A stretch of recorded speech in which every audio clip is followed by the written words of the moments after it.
আসসালামু আলাইকুম। আসলে ইরান আর ইসরায়েলের মধ্যে যে যুদ্ধটা চলতেছে, এখানে আমার মাথায় একটা জিনিস ঢুকতেছে না। প্রথমত হলো, ইসরায়েল ইরানের ভেতর ঢুকে বিমান হামলা করতেছে।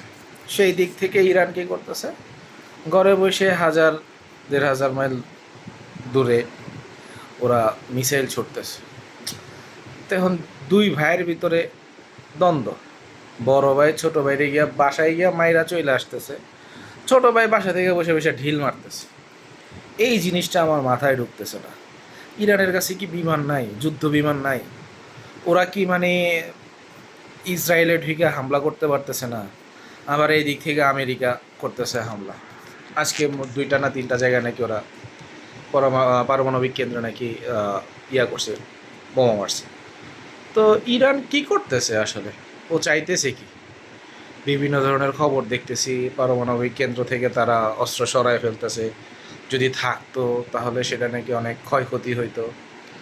এবং ইভেন এমনভাবেও মানুষজন বলতেছে যে বাংলাদেশ, ইন্ডিয়া, পাকিস্তান এরাও নাকি ক্ষয়ক্ষতির মানে আওতায় চলে আসতো যদি পারমাণবিক বোমাগুলো থাকতো। তো আমার ভাই একটাই কথা, ইরান, তোর কাছে যদি থাকে তুই মাইরা দে। এত টেনশন কি লেগে করতেছস? তোর যুদ্ধ বিমান আছে, তোর কাছে যদি পরমাণু অস্ত্র থাকে তো একটা মাইরা দে। যুদ্ধ বিমান থাকতে, পরমাণু অস্ত্র থাকতে একটা মার। ওরা আকাশ ব্যবস্থা, ওদের যে প্রতিরক্ষা ব্যবস্থা আছে ওইটাতে যদি আকাশেও ওরা এটা ব্লাস্ট করে, তাও তো এটা ব্লাস্টই হইব। তো মাইরা দে একটা, ইসরায়েলের উপরে ছেড়ে দে, শেষ কাহিনী। তাইলে তার এত কিছু হয় না, সব শেষ হয়ে যায়।